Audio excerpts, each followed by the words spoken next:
This is worksheet 5 of the Ionic Compounds packet, and this worksheet is really in many ways a continuation of worksheet 4. So in worksheet 4 you learned that there are 7 what I call special metals, metals that can have 2 possible charges. And so you learned how to look at the charge of the nonmetal and then infer or figure out from that what of the 2 possible charges the metal must have. Alright, so now we're going to actually come up with names for these compounds. One word of warning. After I teach you how to name these compounds that have the special metals in them using Roman numerals, a handful of students always go a little Roman numeral crazy and try to put Roman numerals in every compound that they name. So that's why I have made a big point here. You only are going to use Roman numerals when you're naming a compound that has one of the 7 metals in the periodic table. Okay? Only those 7 special metals. So the first thing I have you do, mainly just to emphasize that, is I want you, and you can do this before you even get to class, is to go through and list the 7 metals, right, or they're listed for you, but just go through and look up on the periodic table, like copper can either be +1 or +2, so put that in there. Do the same for mercury, iron, tin, so on and so forth. Just to remind yourself that it's only when you see a formula that contains one of these 7 that you're going to start thinking, oh, I got to figure out which charge it has, and then use a Roman numeral.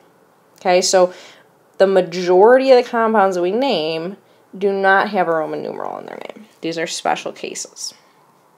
Okay, so that being said, the first part of what you're going to do here is really just what you did on worksheet 4. So don't lose sight of that, right? In worksheet 4, the very first example we looked at was copper chloride. We said, okay, we've got 1 copper, and we know copper can either be +1 or +2, and we've got 1 chlorine, and we know chlorine's got to be -1. If we want their charges to add up to 0, because compounds are always neutral, well then it only works that this must be a copper that has a +1 charge, right? If it was copper that had a +2 charge, that wouldn't work out. And so that's why we say, okay, in this case, copper with a +1 charge. So it's the charge of the individual special metal atom that you're writing in that first column. Okay? Now, we're going to take this one step further, right? So far, I haven't told you anything new. Now we're going to say, okay, well, what would we call that compound then?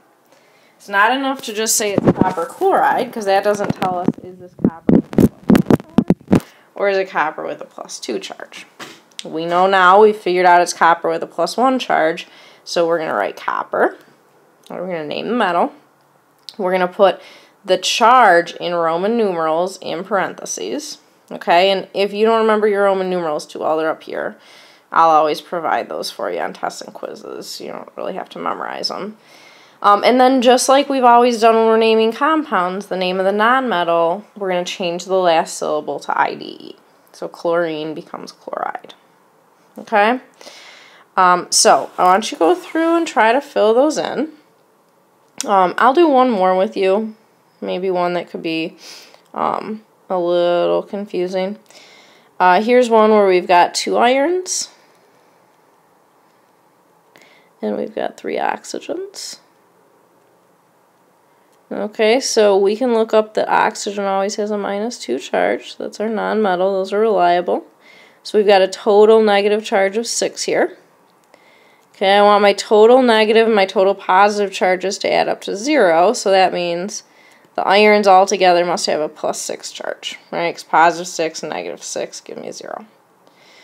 Okay, well, iron can either be +2 or +3. All right, if iron was +2, I wouldn't get a +6 total charge, I'd get a +4. Okay, so that doesn't work. So my other option for iron is it could be +3. Let's try that out. +3 and +3 doesn't give me +6, and so each of my irons, that's what they're asking for here, is a +3 charge.